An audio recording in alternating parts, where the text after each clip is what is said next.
so we're nicknaming Roo. Our little one, he's 4.5 months old, as I've mentioned, and we're in a position where he's never really slept very well, and we're trying to encourage him to sleep better on his own, independently. His main medical issue was reflux, which was preventing him being comfortable sleeping on his back, but now they've been medicated with the omeprazole, and he's much more comfortable being laid on his back. Now he mostly sleeps through the day in his pyjamas. Recently it works like an absolute dream, but at night time he wouldn't like to be in his next to me crib. He would tend to sleep with us or on us while one of us is awake, which is obviously not ideal long term, so we need to just try and encourage him to sleep in his own bed, which just involved sleep training, not the most gentle kind but not the most extreme kind either. It's sort of a meet in the middle somewhere. It was one that we weren't fully sure of at first until we did a lot of reading up on it, and it turns out that people have had particular success because the way that you need to approach sleep training is from the perspective of that baby at the minute doesn't really know how to settle itself, especially if it's not been a very good sleep and it's been particularly uncomfortable and it's just wanted to feed a lot like Roo has been. He's always wanted to feed. He's been feeding probably between every 1 to 2 hours a night. And that just might just be how hungry he is. It could just be especially because he's exclusively breastfed. And breastfed babies are more hungry. He's a bigger boy for his age. And he's probably just a bit hungrier, but we want to also not really discourage him from waking up in the night hungry. We want to obviously make sure that we know that when he's hungry he gets fed. What we want to do is be able to put him down in his bed at night time after doing his nighttime routine, so a little bit of naked time followed by a bath, followed by a sing-song, then put him down in his crib. Historically we wouldn't really appreciate that. Oh, and a little feed as well before going down. So previously it would all go really well, but we'd rock him off to sleep and then he would sleep on me for hours and hours while I was in the bed, really, just so he slept best on someone. And we wanted to obviously encourage him to sleep in his own bed, so now we put him in his bed, and if he started to feel a bit unsettled, I'll go up and I'll comfort him for a minute, then I'll go out, and then I'll wait a minute, then I'll come back in, then I'll comfort him. Keep repeating that with just the waits before coming back in, just slightly extending them each time. And oftentimes now it'll only take 5 minutes for him to settle himself back down. We've only been doing it 4 or 5 days, and at the start of the night it's settling incredibly well. But it's when it gets deeper into the night and he wakes up and you're not sure whether he's just lonely because he's gone through his sleep cycle, he's woke up, he's realised he's on his own, and he could just be lonely and crying out. And in this scenario, yes, obviously a lot of people regard this as cruel if you don't immediately grab them and comfort them and rock them back to sleep, but one thing that you want to encourage them to do is to learn to just be happy within themselves and self-soothe and settle themselves. You're not trying to long-term neglect them in any way. It's a very short-term temporary thing to encourage them to self-soothe. Means that they sleep better, you sleep better, and if it doesn't work in the short term, they're probably not developmentally ready for it, so then you need to leave them, just postpone the training a little bit. But he's been picking it incredibly well up at the start of the night, but deeper into the night he wakes up and is a bit more uncomfortable, is a bit more inconsolable. He's hard to know whether he's perhaps got a bit of gas, or he is uncomfortable, or he is hungry, or he is unsettled, so it's a bit of a minefield. So yeah, we were up quite a bit last night, just sort of being attentive to him, looking after him, making sure that we were actually trying to meet his needs, but also trying to encourage him to get back to sleep in his own bed. But the worst one of them all was at 4 o'clock. He required a lot of sort of like attention. It lasted about 30 minutes, just sort of trying to encourage him to go back to sleep, and then he wouldn't, so then we fed him and then popped him back down. But like, anyway,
days now. But, well, if I'm honest, I got it ready for doing some training for work that was supposed to start at 8 o'clock this morning. Yeah, training is part of my job. It's a 4-hour training course. The trainers are based over in Sri Lanka, and I think one of them must have been having a little issue this morning because they've had to postpone the training by an hour. So some technical difficulties. There does appear to be a lot of power outages, etc. over in Sri Lanka at the minute, so it could possibly be linked. It might not be, I don't know, but it means that I had time to record this.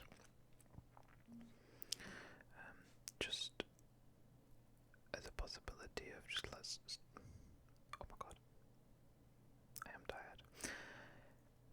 Let's just run a little bit through maybe what happened yesterday, I guess. Just a little bit of my day yesterday. It's just a random, boring, quiet ramble.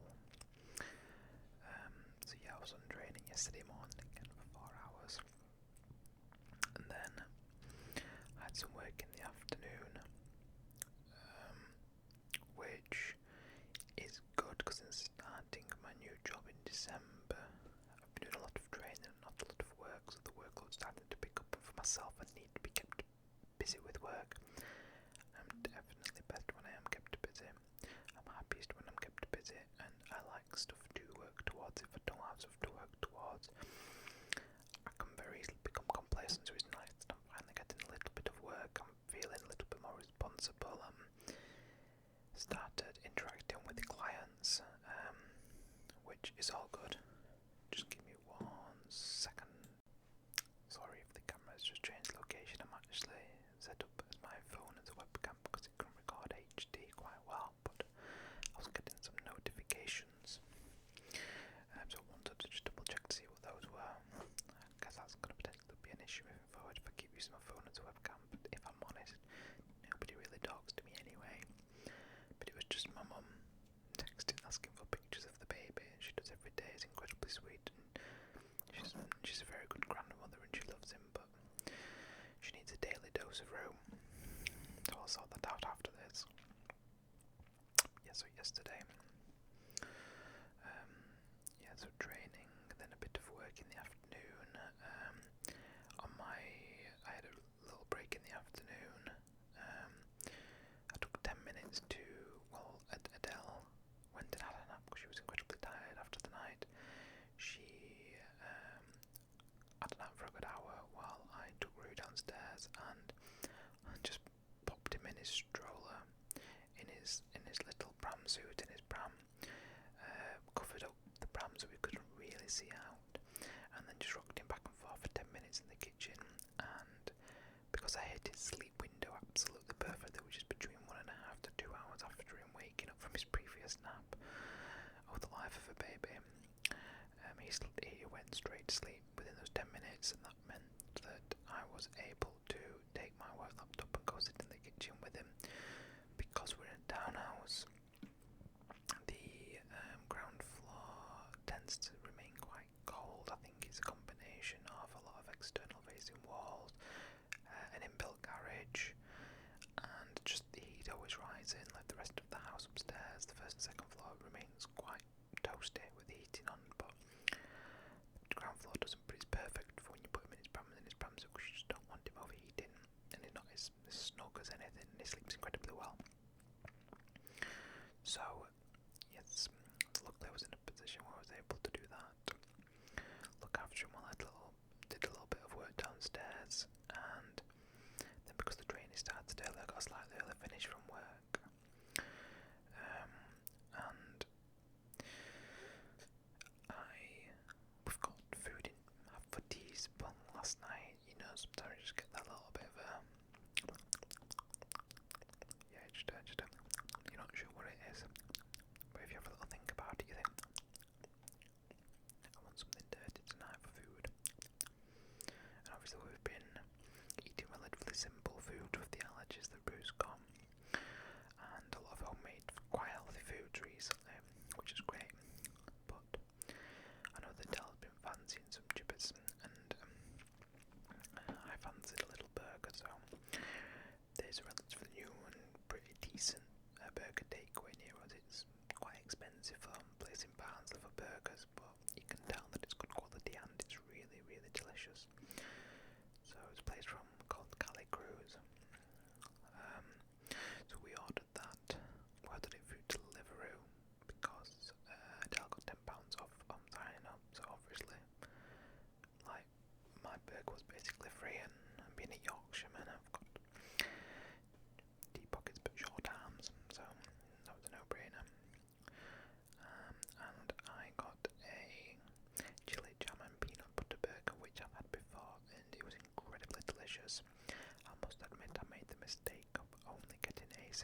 this time I had a double patty the first time I had it, and I thought it was too much, but this time there just wasn't enough. I even added a hash brown on this time, but it still wasn't enough. But luckily Del got a double portion of pulled pork fries, which she's able to have, or at least we think so, because we omitted the cheese, because you can't have dairy, and we're pretty sure the pulled pork should be safe, so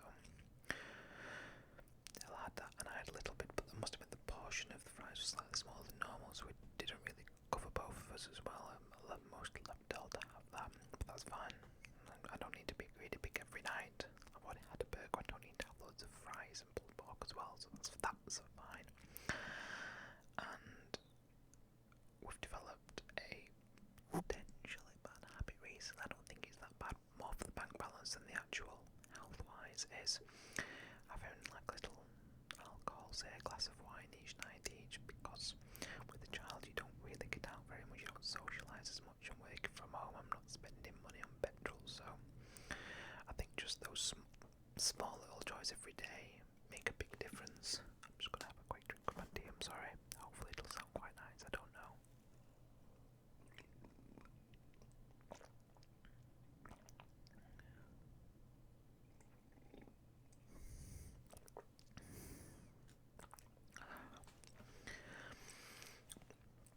So yeah, we both had a nice glass of jam shed red wine. I think it's the Merlot or the Malbec, I'm not 100% sure. I'm far from being a wine connoisseur.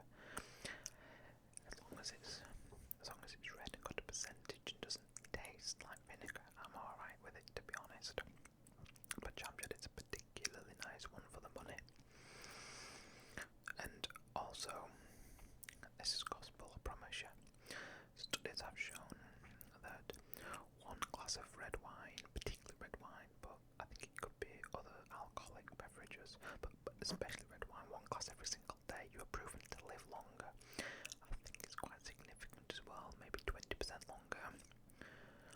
That also includes if you eat one square, or maybe 1 or 2 squares of chocolate as well, and you live longer, because I believe it's to do with you get the health benefits of the happiness increase that you receive from it without any of the negative effects of the overconsumption of that sugar and alcohol. Just goes to show that happiness does make you live longer. But yes, so that was our evening, while also trying to keep you entertained, because between his last nap and bedtime is normally an extra hour than he'd normally go. He typically gets a bit frustrated after being awake for an hour and a half after his nap, and today he went between 4 and 7, I think it was. Yes, I think it was around that time anyway, but yeah, it normally goes extra in the evening, so he tends to get a little bit cranky. But if you strip him off, it's just a happy, or even fully stripping off Nuddy, he's a different baby. He's so happy, he just loves being naked. So that's what we tend to do before bath time. Del goes and gets his bath running, I strip him off, take my shirt off, we have a little bit of daddy and baby contact, and he loves it, loses his mind. Trying to crawl up me and sucking on my arm. Don't know why, getting all slobbery, but then take him up, plonk him in the bath. He absolutely loves his baths. He loves it, it's all toasty. I started sucking on the flannels, so I put little, you don't want the bath to be too full, you don't want the, because he's got a little seat that he sits in that's got holes in it to allow the water through. You fill it up to sort of just where his belly is, but then he's got some of his body exposed. You don't want to risk it getting chilly at all. So what we do is put like a wet flannel over him, and then just keep wetting the flannel, or just keep pouring a cup of like toasty bath water over him. And he loves it. Get a sponge and some soap on there, scrub his hands, because his hands must get filthy, because he's sucking on them through the day. He's always got his hands in his mouth. Apologies, I really hope you can't hear this, but I'm just going to clear my throat ever so slightly. Apologies. So yeah, I always focus on cleaning his hands gets so much slobber in his double chin, so I have to get it tends to compress his neck down like this, so I have to actually get my fingers in there and scoop out all the neck smeg. Yeah, so then I let him sit in there while he started picking up the flannel and sucking on it, which is not the nicest, but hey ho, it's what keeps him happy. And I'll play my acoustic guitar, we'll have a little bit of sing-song, so I'm just trying to encourage him to enjoy music. And last one is I shouldn't sing to him if he wants to do that, because I can't sing. I'm trying to get him to enjoy playing music, I guess. I'm definitely, yeah, maybe I'm just discouraging him. I don't know, we'll see what happens, but I'm thinking doing that is more interactive than not doing it, I guess. And then I'll get him out, get him dried off, get his nappy on, get his sleep suit on. I'll pass him over to Dal, who in the bedroom the lights are down low. He's got a little star projection machine using the red light star, so it doesn't affect your night vision as much and stimulate activity in the brain as much. Then at the minute, we've got 2 Google Homes in there, a Mini and a Standard, which we need to relocate into the room, but one's for white noise and one's for some lullabies for a couple of hours, just while he's rocked off and he's settled. So Dal normally gives him a good feed and then gives him a little sing-song and then lays him down in his bed, and that's what we've been doing. And yeah, like I mentioned before, getting him down, getting him settled has not been too bad. But what does tend to happen, I think, he sleeps quite deeply, but when he goes through his sleep cycle between 45 minutes to an hour, still probably more closer to an hour, he very much stirs. If he's hungry, he will get annoyed. If he feels alone, he will get annoyed. If he's got a bit of gas, he'll get annoyed. So that's sort of where we are, and we're trying to understand how best to handle that at the minute. So, yeah. Oh, we also took the dogs out on a little walk last night with Rue. I strapped Rue to my chest. We've got harness. He loves being strapped to my chest facing outwards. He can see everything. We took him to the shop yesterday, and it went to the day before yesterday now. Took him to Sainsbury's in it with his little suit and his little hat on, and he just loves looking at everything. He had socks on as well, but he kicks them off in the supermarket, and some nice man had to pick them up for me because you can't always bend over as easy with a baby strapped to you. And Dell had buggered up, probably looking at I don't know, sweets or something. So yeah, we took Rue out. He's strapped to my chest, and we've got this big like fleece-lined waterproof cover for him, so he's just got his little head exposed with a hat on that, and yeah, he just loves looking out, staring at everything. So Dell had the dogs, I had Rue, and we just went down on some grass that's near us, like 30 metres away, and instantly Charlie started dropping one, and it's dark, so we can't really see where he was. Dell didn't pay attention, I didn't really pay attention, but I looked, and she was like, oh, where is it? And so I looked down, and I saw this dirt sort of where it was, and I was like, I think that's it. It's a bit big for Charlie, but he has been eating quite well recently. The second she picked it up, she realised it was absolutely stone cold. It clearly wasn't Charlie, she just picked up some strange dog's poo, which, to be honest, it's probably not a bad thing. She kept taking the piss out of her that she was a good Samaritan for so happily picking up another dog's poo. But then, as she was taking it to a bin that was just further up the road from us, another 40 metres up the road, she's walking there. Luna starts trying to have a poo, but Dell doesn't realise, so she thinks she's just being stubborn, so she's dragging Luna along to get to the toilet. So Luna then slips out of her harness because she's pulling backwards. She starts running off, and then a woman comes round with another little dog on Luna, being a chihuahua. She's a bit of a grumpy bug and starts barking at the other dog, so Dell's trying to get her harness on, so then she has to pick Luna up because she can't get her harness on in time. So then she tries to put Luna down, tries to put her harness on again, but then Luna slips out of her grip and starts running after this person with the dog. Yeah, it was all good fun. God, my life's boring. But if I'm